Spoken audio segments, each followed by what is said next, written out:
kepada yang duduk. Yang ini duduk depan pintu rumahnya, kita jalan kaki, maka yang jalan kaki ini yang mengucapkan salam kepada yang duduk. Wal qalinu 'alal katsir, orang yang sedikit mengucapkan salam kepada yang banyak.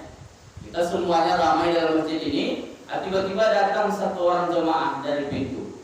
Kita yang ucap salam atau dia? Dia, karena dia yang sedikit, kita yang banyak. Bagaimana hukumnya? Dia mengucapkan salam. Salam wajib dijawab. Apakah mesti seluruh kita yang berada dalam masjid ini menjawab salamnya, atau cukup perwakilan saja? Jawabannya cukup perwakilan saja, maka terbayarkan hutang kita. Fardu kifayah. Ada orang datang, assalamualaikum. Ada satu ibu yang jawab, waalaikumsalam warahmatullah. Maka bebas semua hutang kita. Tapi kalau tidak ada satu pun yang jawab salamnya, semua kita berdosa. Kaum muslimin Bapak Ibu yang dimuliakan Allah Subhanahu wa taala. Hadis yang lain, hadis tadi diriwayatkan oleh Imam Bukhari dan Muslim, muttafaqun alaih. Kemudian hadis lain Nabi sallallahu alaihi wasallam mengatakan, "Ma min muslimaini", dua orang muslim, yaltaqiyani, saling bertemu, wa yatasafahani, berjabat tangan, illa ghufira lahuma qabla an yatafarraqa, melainkan Allah akan ampunkan keduanya sebelum mereka berpisah. Jadi kalau ada urusan apa, datang ke rumah orang lain, jangan tinggalkan salam. Ucapkan salam, jabat tangannya. Kenapa? Walaupun lama kita cerita dengan dia, 1 jam, 2 jam, 3 jam, nanti kita cerita, selama itu pula dosa kita diampuni oleh Allah Subhanahu wa ta'ala. Tapi kalau tidak ada pakai salam, tidak bisa. Karena syaratnya di sini, dalam hadis ini, bertemu, berjabat tangan, mengucap salam. Itu kemuliaan atau pahala yang diberikan oleh Allah, keutamaan yang diberikan oleh Allah Subhanahu wa taala kepada orang yang bersalaman mengucap salam. Kemudian man bada'a bil kalami qabla salam, barang siapa yang memulai pembicaraan tapi dia belum salam, fala tujibuhu hatta yabda'a bis salam, jangan kalian jawab omongannya sampai dia mengucapkan salam. Kalau ada orang langsung aja ngomong ke kita, dia bertamu tapi tidak ada pakai salam. Seharusnya kan dia yang mengucap salam karena dia yang datang. Tidak, langsung aja, jangan dijawab sampai dia mengucapkan salam. Jadi Bapak Ibu kaum muslimin yang dirahmati Allah Subhanahu wa taala, itu yang pertama, hak seorang muslim terhadap muslim lainnya mengucapkan salam sebelum memulai pembicaraan. Yang kedua, ayyushammitahu idza aqasa, menjawab atau menjawab orang bersin, wasawanya, bi ayyakula lahu idza hamidallah yarhamukallah. Ada orang bersin lalu diucapkannya alhamdulillah, maka kita jawab yarhamukallah. Ini lebih pahala dari salam tadi. Kalau salam masih ada orangnya. Kalau masalah bersin ini jarang kita dengar. Jarang. Diucapkan pun alhamdulillah sama orang yang bersin tadi, itu jarang kita dengar orang yang mengucapkan yarhamukallah. Kenapa orang yang bersin tadi disunahkan mengucapkan alhamdulillah? Karena ketika bersin itu dia mengeluarkan bakteri, mengeluarkan penyakit dari badannya. Oleh sebab itu mengucapkan alhamdulillah. Kita jawab yarhamukallah. Wa yaruddul 'atish 'alaihi qailan yaghfirullah li wa laka aw yahdikumullah. Dijawab lagi, kita bersin, alhamdulillah kata kita. Dijawab oleh orang, yarhamukallah, maka kita jawab yahdikumullah. Wa yuslihu balakum. Wa yuslihu balakum. Semoga Allah memperbaiki urusan kita. Bapak Ibu kaum muslimin yang dimuliakan Allah Subhanahu wa taala. Ini sunnah yang kedua. Kemudian kata Nabi dalam riwayat Abu Hurairah radhiyallahu anhu, bagaimana Nabi itu bersin, kata beliau, kana Rasulullah sallallahu alaihi wasallam idza atasa wada'a yadahu aw thawbahu ala fihi. Nabi itu kalau bersin diletakkannya tangannya atau kainnya. Orang Arab itu biasanya dia pakai lidah, kain yang diletakkan di pundak.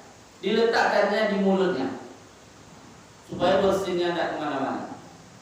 Kemudian wa khaffada biha sawt, berusaha beliau untuk suara bersinnya itu jangan terdengar kuat. Nah, itu kadang-kadang sengaja pasang-pasang ini. Kebiasaan awak. Sunnahnya tutup mulut, suaranya dipelankan, itu sunnah. Bapak Ibu kaum muslimin yang dimuliakan Allah Subhanahu wa taala. Yang ketiga, ayyaudahu idza marida, menjenguk orang yang sedang sakit. Sakit saudara kita, jenguk. Wa yad'u lahu bisyifa, sekaligus mendoakan dia supaya cepat sembuh. Jenguk dia. Tapi alhamdulillah tradisi menjenguk orang sakit ini biasanya kalau masjid itu hidup, itu selalu jalan. Setiap selesai wirid atau setiap apa itu, kalau ada umpamanya masyarakat yang sakit, itu jemaah langsung datang ke rumah. Ini baik, bagus, tradisi yang bagus, mengamalkan sunnah Nabi Muhammad SAW menjenguk orang sakit. Kata Nabi, hakul muslim 'alal muslimi khamsun. Hak seorang muslim terhadap muslim lainnya itu ada 5. Raddus salam, menjawab salam, wa iyadatul marid, menjenguk orang sakit, wa tiba'ul janais, mengiring jenazah, wa ijabatud da'wah, memenuhi undangan.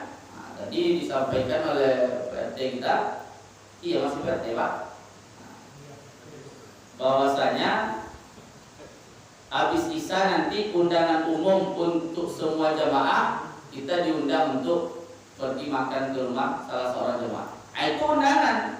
Sementara di sini hadisnya mengatakan salah satu hak muslim terhadap muslim lainnya ijabatud dakwah, memenuhi undangan kalau kita tidak berhalangan. Wajib hukumnya. Tapi kalau tidak pergi, berdosa. Wa tashmitul 'atis. Yang kelima, hak muslim terhadap muslim lainnya yaitu adalah menjawab orang bersin. Itu yang kita bahas tadi. Bapak Ibu kaum muslimin yang dirahmati Allah Subhanahu wa taala. Kemudian tadi poinnya tadi adalah menjenguk orang sakit.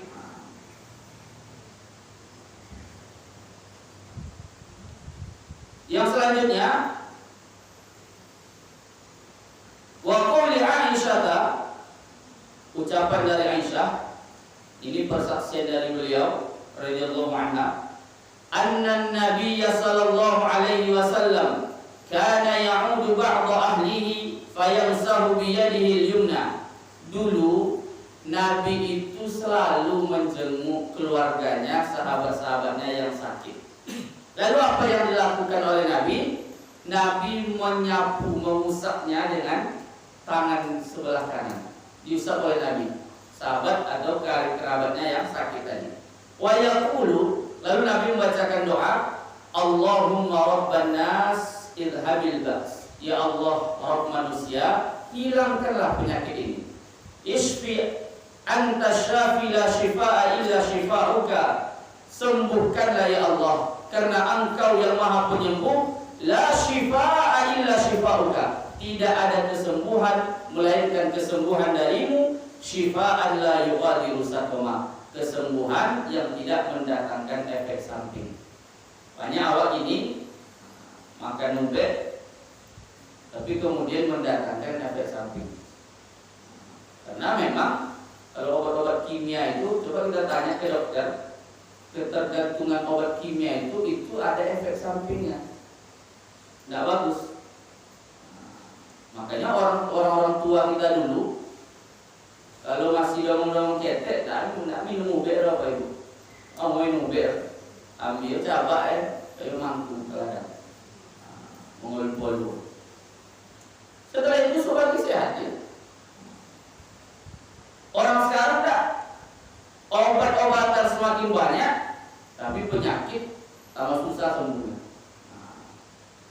Baik, kaum muslimin Bapak Ibu yang dirahmati Allah Subhanahu wa taala.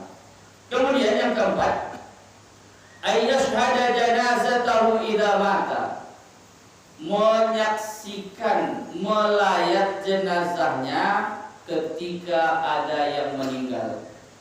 Ada yang meninggal di kampung kita, datang kita takziah ke rumahnya, ikut menyolatkannya, ikut mengantar ke tempat kuburannya. Kenapa? Karena ini yang disunahkan oleh Nabi Shallallahu Alaihi Wasallam. Tadi salah satu hak muslim terhadap muslim lain dalam hadis yang kita bacakan tadi, wattiba'ul janaiz, ikut mengiring mengantarkan jenazah. Kita ini Bapak Ibu yang dimuliakan Allah, dalam hidup ini apa yang kita tanam itu yang akan kita petik. Apa yang kita perbuat, yang kita lakukan, nanti begitu pula kita diperlakukan orang. Kalau rajin kita datang menjenguk orang sakit, datang pergi melayat kalau ada orang meninggal, ikut sholat jenazah, meninggal orang, itu kadang-kadang meninggal tetangganya, pengen motong dia. Nah, ini luar biasa. Apa yang kita tanam hari ini, itu nanti akan kita petik. Setiap ada yang meninggal datang kita. Yang pertama manfaatnya, memang kita dapat pahala. Ikut kita sholatkan dapat 1 qiraat. Ikut kita sampai menguburkan dapat 2 qiraat pahalanya. Itu yang pertama. Yang kedua, ketika nanti kita meninggal, orang pun akan ramai menyolatkan kita. Orang akan ramai mengiringi jenazah kita. Karena apa yang kita perbuat selama kita hidup, nanti itu yang akan kita petik ketika kita meninggal. Seandainya dia minta nasihat dan pendapat kita terhadap sesuatu, kadang-kadang ada orang-orang tua, tempat pengayom masyarakat, tokoh masyarakat, orang yang karismatik, itu banyak orang yang datang ke rumahnya. Coba sawah banyak orang minta sipek no, minta nasihatnya, minta petuahnya. Kita yang didatangi harus kita berikan nasihat. Jangan sampai enggak. Karena itu hak kita yang bisa memberikan solusi terhadap masalah yang dia hadapi. Maka berikan nasihat. Pernah kita bahas Bapak Ibu dimuliakan Allah, kapan kita bisa dan boleh menceritakan aib keluarga kita? Boleh kita lakukan ketika kita ceritakan itu bisa memberikan solusi terhadap masalah yang sedang kita hadapi. Mana dalilnya? Begitu Nabi berada di ya Rasulullah, Abu Sufyan itu rajulun sahih. Abu Sufyan itu ya Rasul, suami saya orangnya pelit minta ampun. Itu dikandungkan oleh Indun kepada Rasulullah. Bolehkah saya mengambil hartanya tanpa sepengetahuan dia? Boleh enggak? Kata Indun, seorang istri mengambil harta suaminya secara diam-diam tanpa sepengetahuan suaminya. Apa jawab Nabi? Boleh bil ma'ruf, sewajarnya. Umpamanya standar pergi belanja orang itu bapak seminggu tergantung saatnya, yang banyak jual. Standarnya kalau orang yang bisa memberikan solusi terhadap permasalahan hidupnya, berikan nasihat, berikan solusi sesuai dengan apa yang kita mampu. Kaum muslimin Bapak Ibu yang dimuliakan Allah Subhanahu wa taala. Kemudian yang selanjutnya, ayyuhibba lahu ma yuhibbu li nafsihi wa yakraha lahu ma yakrahu li nafsihi. Mencintai saudara kita, mencintai kebaikan untuk saudara kita sebagaimana kita juga mencintai kebaikan untuk diri kita, dan membenci sesuatu untuk saudara kita sebagaimana kita benci kalau sesuatu itu terjadi pada diri kita. La yu'minu ahadukum, tidak sempurna iman salah seorang di antara kalian, hatta yuhibba li akhihi, sampai dia mencintai untuk saudaranya ma yuhibbu li nafsi, apa yang dia cintai untuk dirinya sendiri. Dalam hadis lain disambung, wa yakrahu lahu ma yakrahu li nafsi, dan dia membenci untuk saudaranya sebagaimana dia membenci sesuatu terhadap dirinya sendiri. Makanya ini kadang-kadang yang susah kita terapkan. Memberi orang, mambai ke uang, landak laku dakwah itu yang apa? Nak basi boleh ngomong bang, apa yang tahu kalau mengambil tanya basi, boleh uang. Kebetulan dimakan oleh anak yatim sampai rumah tadi jam 1 malam karena tidak ada sambal basi. Besok lagi mati dia. Siapa yang nanggung dosa? Kita. Makanya memberi itu kasih yang paling terbaik. Kasih yang menurut kita bagus. Ini ketika berdoa, ya Allah, masukkan aku surga pedaus ya Allah, ngasih gulai yang sudah basi. Bisa masuk surga. Kayaknya kadang-kadang harus kita perhatikan hal-hal yang kecil seperti ini. Kata Nabi dalam hadis yang lain, masalul mu'minina fi tawaddihim wa tarahumihim wa ta'atufihim kamathalil jasadi idza ishtaka 'udwun tada'a lahu sa'irul jasad. Perumpamaan seorang muslim itu dalam mencintai, saling mencintai, saling sayang menyayangi, saling berkasih sayang, kamathalil jasad, seperti satu anggota tubuh. Satu badan anggota tubuh. Ketika satu anggota tubuh kita mengeluh sakit, yang lain ikut jadi sakit. Yang sakit palo, yang tidak bisa lolok, mato. Yang sakit pawi awak, tapi sodo dalam badannya. Begitulah seharusnya kita sesama muslim. Al-mu'minu lil mu'min, seorang mukmin terhadap mukmin lainnya, kal bunyani yashuddu ba'duhu ba'dahu, seperti sebuah bangunan yang saling menopang satu sama lainnya. Kita berada dalam masjid ini, kenapa kita aman? Kenapa kita yakin masjid ini kokoh luar biasa? Karena saling mencengkram, menopang satu sama lain. Dimulai dari pondasinya, kemudian ditopang oleh tiangnya, rangka atapnya, lalu kemudian dikasih atap yang kuat, ada lotengnya, ada lantainya, ada dindingnya, sehingga dia kuat. Begitulah seharusnya kita sesama muslim, tidak saling menjatuhkan, tapi saling menguatkan. Bapak Ibu kaum muslimin yang dirahmati Allah Subhanahu wa taala. Kemudian yang selanjutnya, ayyan surahu wa la yakhzulahu fi ayyi mawqinin ihtaja fihi ila nasrihi wa ta'yirihi. Menolong saudara kita dan tidak membiarkannya berada dalam tekanan. Ada saudara kita, tetangga kita, keluarga kita, orang kampung kita, dia sedang dalam kesulitan, ada masalah besar, itu jangan dibiarkan dia sendiri, bantu sama-sama. Contoh, nauzubillah, terbakar rumahnya, jangan orang terbakar rumah itu luar biasa Bapak Ibu. Apalagi kalau yang tinggal itu kain di badan aja, itu luar biasa. Sangat membutuhkan uluran tangan orang, sangat membutuhkan bantuan orang lain. Maka cepat bantu. Dia sedang dalam tekanan, dia sedang dalam kesulitan, jangan biarkan. Kalau ada orang seperti ini, lalu satu kampung itu tidak ada yang menolong, berdosa kita semuanya. Berdosa kita semuanya. Karena itu hak kita, kewajiban kita sebagai seorang muslim. Baik kaum muslimin, Bapak Ibu yang dimuliakan Allah, kita dengarkan dulu azan, baru kemudian kita lanjutkan nanti.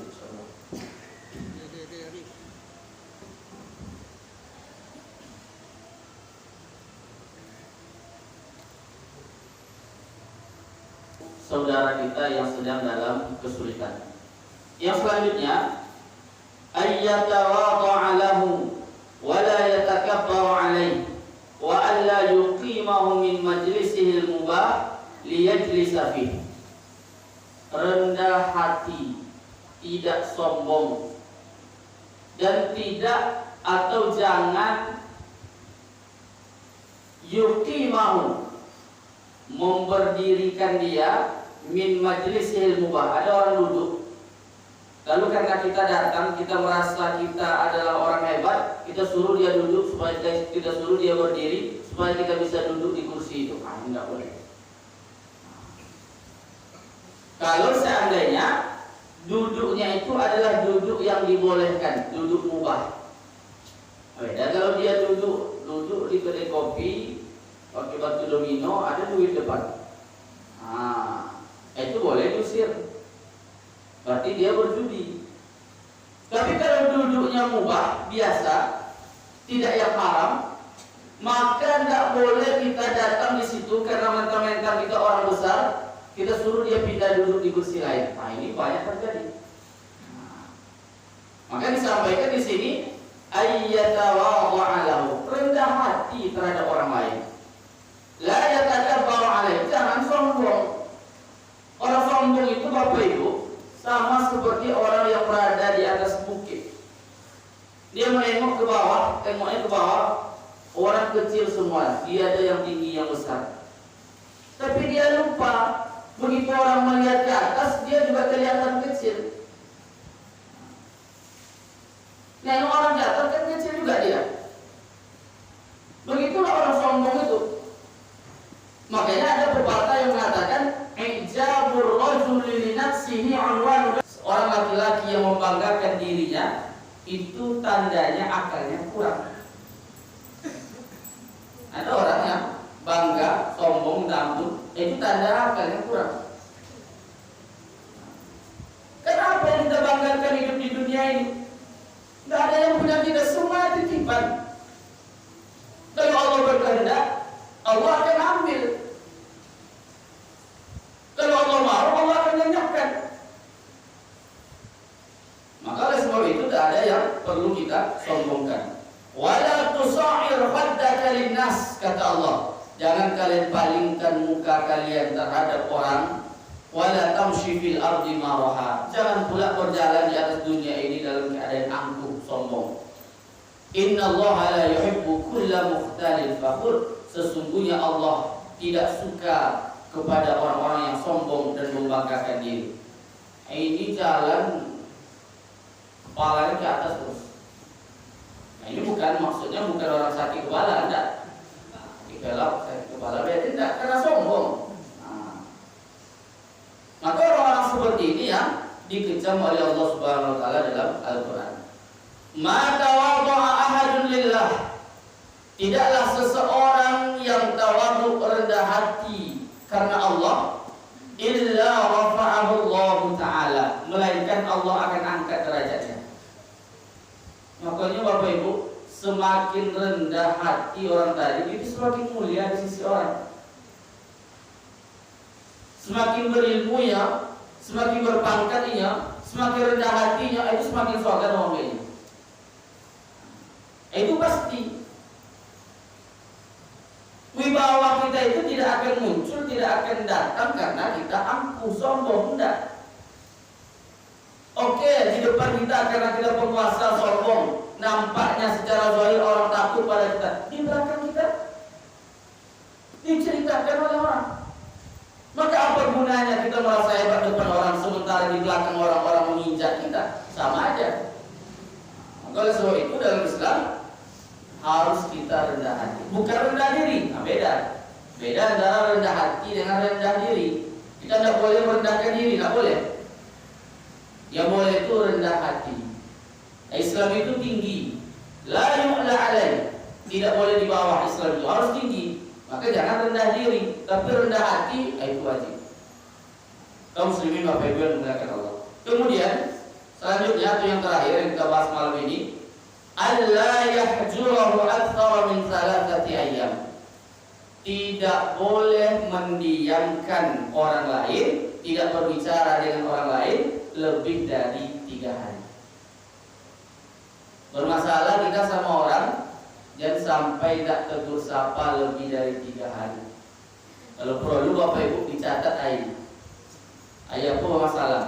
Hari Sabtu, Ahad, Senin, Selasa wajib buat sapu. Kalau tidak berdosa. Kalau perlu dicatat harinya. Tidak boleh tidak tegur sapa dengan orang lain lebih dari 3 hari.